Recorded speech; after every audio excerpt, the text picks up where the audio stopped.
굿모닝, 좋은 아침입니다. 오늘은 시 136편을 함께 묵상해 보겠습니다. 오늘 우리가 묵상할 시 136편은 26절까지 있는 비교적 긴 시편입니다. 하지만 이 시의 구조는 굉장히 단순합니다. 그 이유는 하나님께 감사하라, 그 인자하심이 영원함이로다 이 문구를 매절마다 반복을 하고 있기 때문입니다. 무슨 말입니까? 먼저 감사의 제목을 말하고 그 다음에 하나님께 감사하라고 명합니다. 그리고는 그 하나님의 인자하심이 영원하실 거라고 믿고 고백하는 구조입니다. 그래서 아주 심플한 구조로 되어 있습니다. 여기서 제가 묵상한 내용은 이것입니다. 오늘 시편은 우리의 삶 가운데 일어난 여러 가지 일들에 대해서 하나님께 감사하고 있습니다. 그리고는 이 여러 가지 감사의 궁극적인 지향점을 매절마다 반복되는 후렴구인 하나님의 인자하심이 영원함을 노래하는 것으로 이어지고 있어요. 이를 통해서 이 땅에서 하나님께서 우리에게 주신 여러 가지 감사의 일들이 맛보기라는 생각이 들었습니다. 가령 10절부터 16절까지는 출애굽이라는 역사적 사건을 통해서 하나님께 감사하고 있어요. 감사의 제목을 제가 여러분에게 쭉 읽어드리겠습니다. 10절입니다. 애굽의 장자를 치신 이에게 감사하라. 이스라엘을 그들 중에서 인도하여 내신 이에게 감사하라. 12절입니다. 강한 손과 펴신 팔로 인도하여 내신 이에게 감사하라. 홍해를 가르신 이에게 감사하라. 14절 이스라엘을 그 가운데로 통과하게 하신 이에게 감사하라.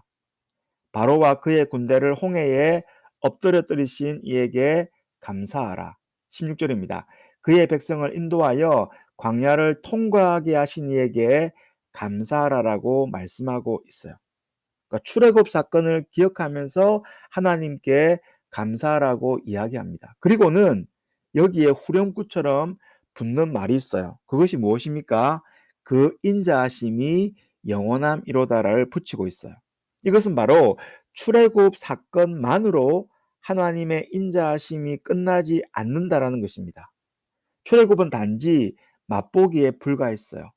출애굽으로 자신의 백성을 자유케 했던 하나님은 거기에서 그치는 것이 아니라 그와 같은 인자하심을 영원히 보이시겠다라는 것입니다.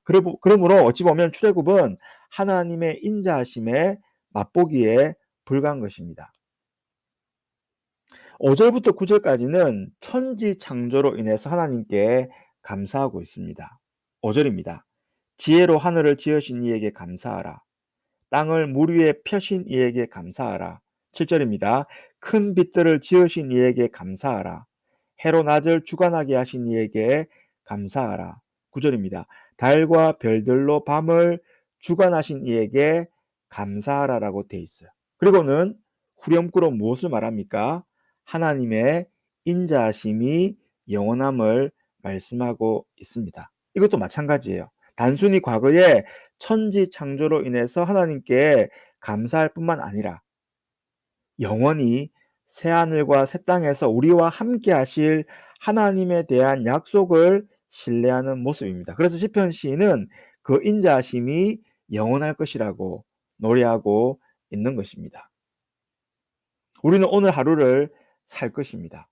분명히 오늘 하루 동안에 하나님의 인자하심이 있을 것입니다.